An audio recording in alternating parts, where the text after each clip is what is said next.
जगभरात प्रसिद्ध असलेला लालबागचा राजा गणपतीच्या दरबारात भाविकांमध्ये कसा भेदभाव केला जातो याचे व्हिडिओ काही व्हायरल झालेत। हे गणपती मंडळात गणेश भक्तांसोबत धक्काबुक्की होत असल्याचा आरोप केला जातोय। एवढंच नाही तर सर्वसामान्य भाविकांसाठी वेगळी रांग, व्हीआयपी आणि सेलिब्रिटींसाठी वेगळी रांग होतीये। त्यामुळे सोशल मीडियात संताप व्यक्त केला जातोय। लालबागच्या राजाचं उजवं पाऊल जनसामान्यांसाठी आणि डावं पाऊल धनदांड्यांचं असल्याची टीका होतीये। राजाच्या दर्शनासाठी तासनतास रांगेत उभं राहणाऱ्यांना एका सेकंदाचंही दर्शन होत नाही। धक्काबुक्की करून भाविकांना मंडपाबाहेर ढकललं जातं। याउलट व्हीआयपींचं मात्र लाल गालीचे अंथरून स्वागत केलं जात आहे। राजाच्या मंडपात विना अडथळा फोटो सेशन सुरू असतं। हे कमी म्हणून की काय एका टीव्ही अभिनेत्रीला धक्काबुक्की झाल्याचाही प्रकार लालबागच्या राजाच्या मंडपामध्ये घडलेला आहे। सिमरन बुधरूप नावाच्या या अभिनेत्रीनं सोशल मीडियावर त्या संदर्भातली पोस्ट केली आहे। मंडळाच्या महिला बाउन्सरने अभिनेत्रीच्या आईच्या हातून फोन खेचून घेतला। त्यावेळी सिमरन आपल्या आईची मदत करत होती व बाउन्सरने तिलाही धक्का दिला। अभिनेत्री हा प्रकार शूट करत असताना तिच्या हातून हा फोन खेचून घ्यायचा प्रयत्न करण्यात आला।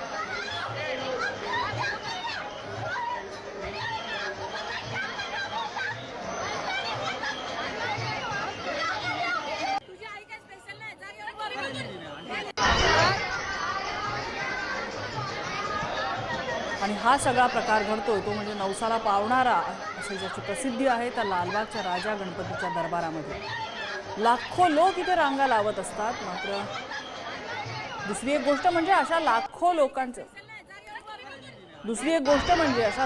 लोकांचं श्रद्धास्थान आहे। लाखो लोक दर्शनासाठी येतात, त्यांची व्यवस्था ठेवायची असते। ही सगळी बाजू जरी मंडळाची समजून घेतली तरी अशा प्रकारच्या धक्काबुक्कीचं कुठेही वकिली करता येऊ शकत नाही।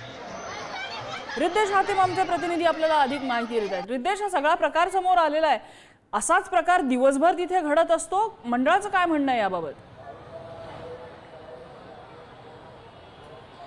नक्कीच सम्राता, पाहिलं तर लालबागचा राजा हा नुसता मुंबईत नाही तर संपूर्ण महाराष्ट्र आणि देशात हा सुप्रसिद्ध आहे। मोठ्या संख्येने जे भाविक आहेत त्यांना दर्शन करता येतात। मागील मात्र आपण पाहिलं मागील अनेक वर्षांपासून लालबागचा राजाचं मंडळ आहे तो सध्या वादात सापडायला मिळत आहे।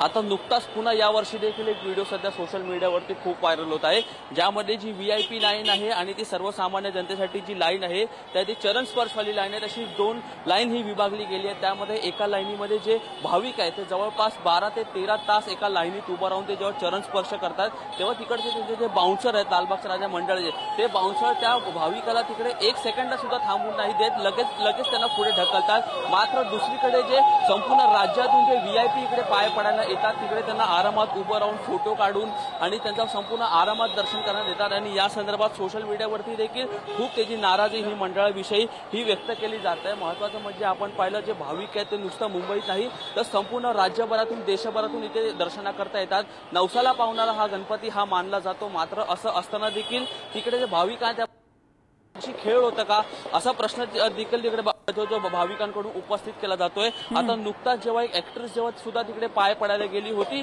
तिकडे सुद्धा तिच्याबरोबर सुद्धा तिकडचे जे बाउन्सर आहे ती चुकीची वागणूक केली।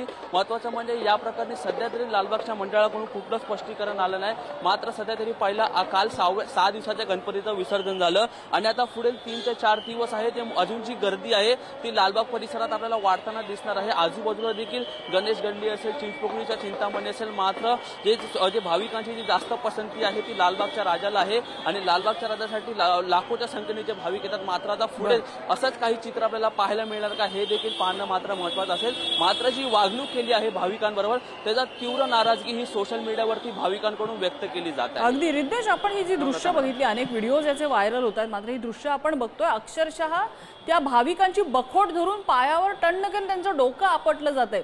हे कुठला प्रकार आहे दर्शनाचा आणि कुठली या मंडळाची रीत म्हणायची? मंडळाच्या प्रतिनिधींची काही बोलणं झालं का याबाबत? त्यांच्याकडून काही स्पष्टीकरण आलंय का? नक्कीच आपण पाहिलं जे मंडळाचे काही जे तरुण मंडळी आहेत जे बाप्पांच्या आजूबाजूला उभे राहतात त्यांचं असं मत आहे की दिवसभर खूप जास्त गर्दी असते। प्रत्येकाला जर असे जास्त वेळ तिकडे दिला तर तिकडे खूप मोठा हा जी गर्दी आहे ती अजून वाढू शकते। मात्र भाविकांकडून देखील असा प्रश्न उपस्थित केला जात आहे की मग आमच्यासाठी वेगळं आणि व्हीआयपीसाठी वेगळं का असं वागणूक आहे ती केली जाते। आपण जर आता व्हिडिओमध्ये देखील पाहिलं तर जी एक लहान मुलगी आहे त्या व्हिडिओमध्ये ती आरामात उभी राहून बाप्पांच्या चरणी नतमस्तक होत आहे। त्यानंतर ती फोटो सेशन देखील तिकडे तिथं सुरू आहे। मात्र दुसरीकडे बाप्पांचे जे चरणाजवळ दुसरीकडे आपण जर पाहिलं तर तिकडे जे भाविक आहेत ते नतमस्तक व्हायला येतात, त्यांना फक्त मोजून 1 सेकंद तिकडे उभं राहायला लागतं। जे तिकडचे बाउन्सर आहेत ते देखील पाहिलं की त्यांच्या डोकं आहे ते बाप्पांच्या चरणी असे आपटून मग त्यांना ते पुढे ढकलत आहे आणि असं प्रकरण हे दिवसभर सुरू राहतं। पूर्ण 10 दिवस असाच काही जे चित्र आहे ते भाविकांबरोबर वागणूक केली जाते। मोठ्या रितेश, हा जो विरोधाभास दिसतोय की एका बाजूला एक व्हीआयपी कुटुंब तिथे छानपैकी उभं राहून फोटो काढू शकतं आणि दुसऱ्या बाजूला सर्वसामान्य भाविक जे कदाचित तासनतास रांगेत उभे राहून बाप्पाच्या दर्शनासाठी पायावर डोकं ठेवण्यासाठी आसुसलेले असतात, त्यांना मात्र अशा प्रकारे जोरदार बखोट पकडून डोकं त्यांचं आदळलं जात आहे। हा कुठला न्याय, ही कुठली समानता म्हणायची लालबागच्या राजाच्या दरबारामधली, हा प्रश्न उपस्थित होतोय। अर्थात मंडळाकडून याचं काय स्पष्टीकरण येतं हे बघावं लागेल। रितेश, धन्यवाद या माहितीबद्दल।